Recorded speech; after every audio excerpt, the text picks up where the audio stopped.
it's Michelle Wilson again, and this is the third in a series of coping skills that I want everyone to have access to. I've been in the mental health field for over 25 years, and I really want to share these ideas. So today is also number one in the skills from DBT, or dialectical behavioral therapy, and then also number one in a series about quieting the inner critic. I have a lot of different ideas for how to manage that, and I just got home from my office seeing clients, and I just have a little window of time, but I wanted to hop on and share.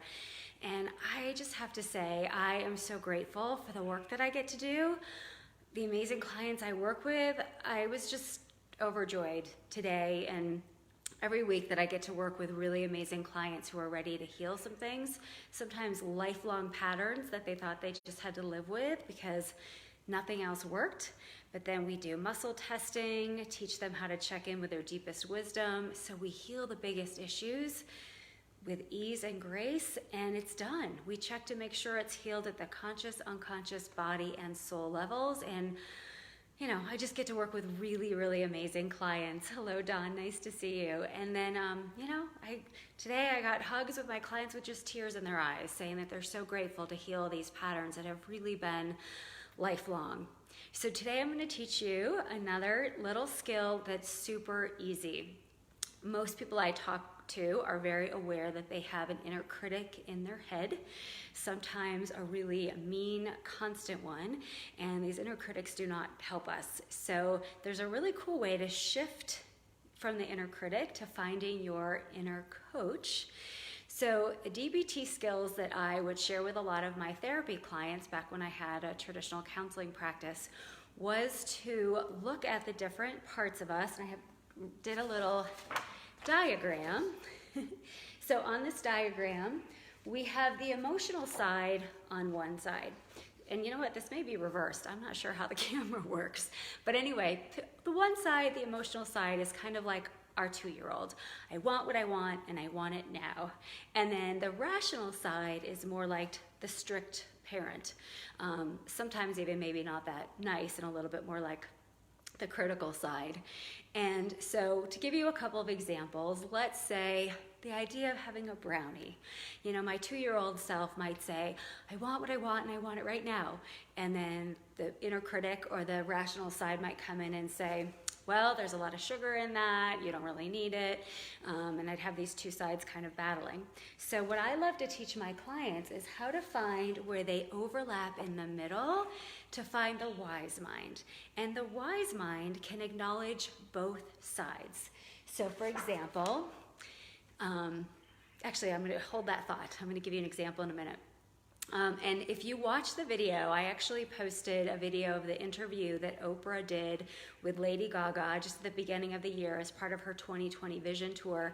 And Lady Gaga talked a lot about the DBT therapy that she's doing and how helpful it is. And she mentioned really briefly what this is. So I'm going to help you apply it.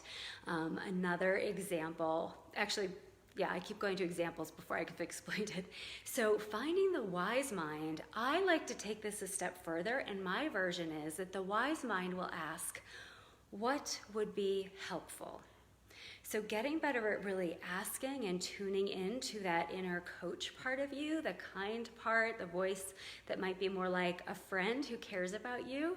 So let's take the brownie example. I might say, I really want that brownie. And I could ask, well, what would be helpful?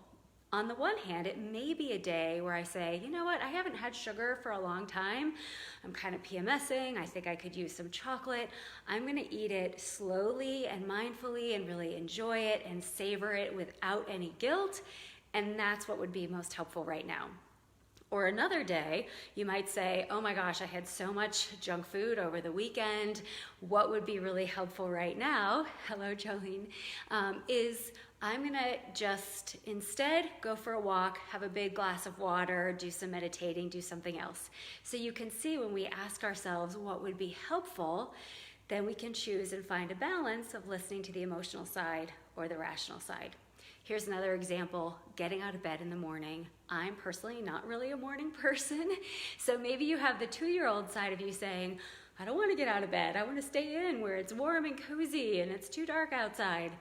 And then the rational side might say, you got to get out of bed. And if it's the inner critic, it may even be a little meaner, don't be lazy. Come on, move your butt. But then to find where they overlap in the circle, the wise mind would ask, what would be helpful? And again, that's going to be different in different situations. So be kind to yourself. So maybe what would be helpful? Well, I've been kind of fighting a cold and I do have some extra time. So I think an extra hour of sleep would be really helpful.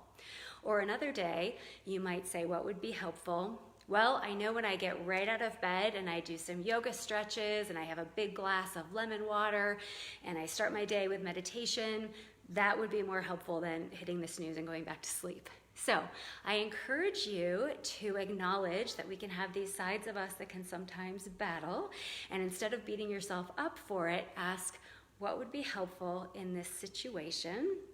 And then be kind to yourself and then move on. No more judgment about it.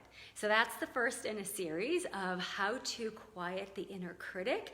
Let me know, please post in the comments to watch the other videos because I want these skills to get out to as many people as possible. Let me know what you think about it, and I will be creating another video soon, so stay tuned. All right, take care. Have a great rest of your day. Bye.